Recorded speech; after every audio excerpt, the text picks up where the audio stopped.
اور اس نے اپنی رحمت سے تمہارے لیے رات کو اور دن کو بنایا تاکہ تم اس میں آرام کرو اور اس میں اس کا فضل تلاش کرو اور تاکہ شکر کرو۔ اور جس دن وہ ان کو پکارے گا تو کہے گا کہ میرے وہ شریک جن کا تمہیں دعویٰ تھا کہاں ہیں؟ اور ہم ہر ایک امت میں سے ایک گواہ نکال لیں گے، پھر کہیں گے کہ اپنی دلیل پیش کرو، تو وہ جان لیں گے کہ سچ بات اللہ کی ہے اور جو کچھ وہ افترا کیا کرتے تھے ان سے جاتا رہے گا۔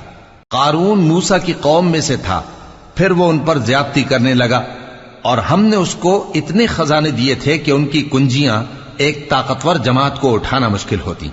جب اس سے اس کی قوم نے کہا کہ اترائیے مت، کہ اللہ اترانے والوں کو پسند نہیں کرتا، اور جو مال تم کو اللہ نے عطا فرمایا ہے اس سے آخرت کی بھلائی طلب کیجیے اور دنیا سے اپنا حصہ نہ بھلائیے، اور جیسی اللہ نے تم سے بھلائی کی ہے ویسی تم بھی لوگوں سے بھلائی کرو، اور ملک میں طالب فساد نہ ہو، کیونکہ اللہ فساد کرنے والوں کو دوست نہیں رکھتا۔ وہ بولا کہ یہ مال مجھے میرے ایک ہنر کے سبب ملا ہے۔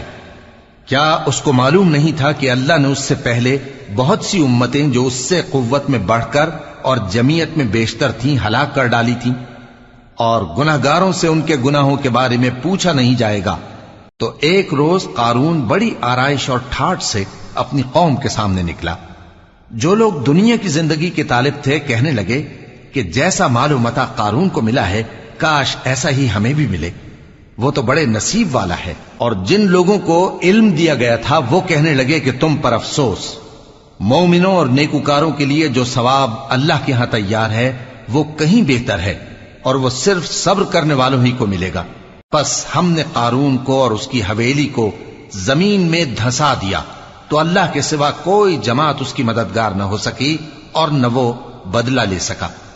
اور وہ لوگ جو کل اس کے رتبے کی تمنا کرتے تھے صبح کو کہنے لگے ہائے شامت، اللہ ہی تو اپنے بندوں میں سے جس کے لیے چاہتا ہے رزق فراخ کر دیتا ہے اور جس کے لیے چاہتا ہے تنگ کر دیتا ہے۔ اگر اللہ ہم پر احسان نہ کرتا تو ہمیں بھی دھسا دیتا۔ ہائے خرابی، کافر کامیاب نہیں ہوتے۔